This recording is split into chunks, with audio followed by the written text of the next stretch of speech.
I'm going to get personal with this one.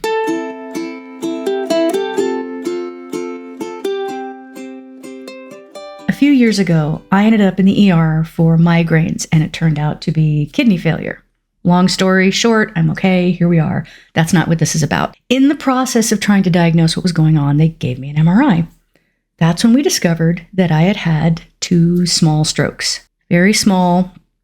I am very fortunate.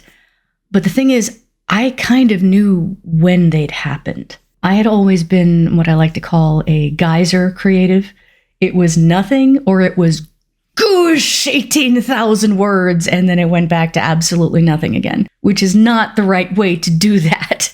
But that's just what I'd done my whole life, and most of the creatives around me did the same thing. The thing is that during that period where I'm absolutely certain those strokes happened, I lost my words. I lost my geyser. I could no longer write at all. Some of it was sort of funny after the fact, so we still call calzones pizza socks in my house because I could not recall the word and was trying to describe it. But as someone who sees themselves as a writer, this threatened my very sense of identity.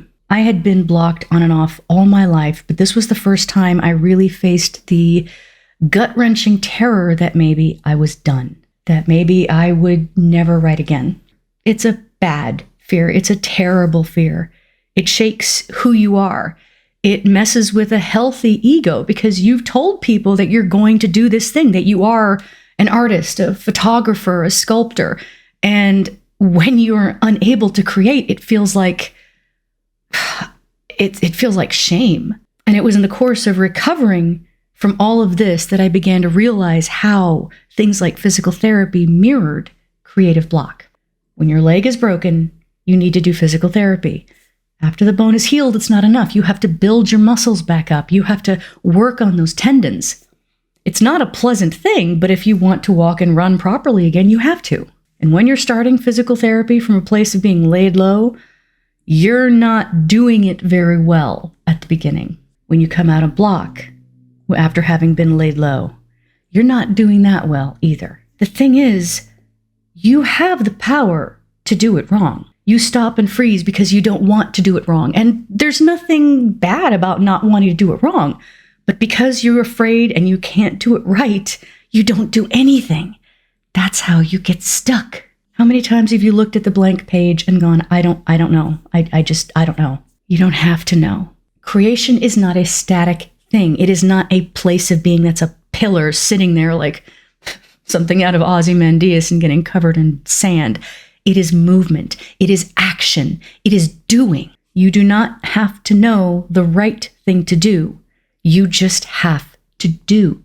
If you are willing to start doing it wrong, eventually you will be able to do it right. So Blocked Creative, I want you to try this. It worked for me. It's worked for others. It is possible. There is hope for you. Make one new thing every single day. Let it be tiny and let it be wrong. Anybody can do it wrong. You can do it wrong right now. But as long as you do it, you are starting to exercise those muscles and you are entering into the act of creativity. Creation is inertia. If you keep going, it is easier to pick up speed. I promise your creative self will recover and start to provide the right thing to do. You've got this, creative. I know that you do. Sit down with me, take a few minutes, and let's make something new.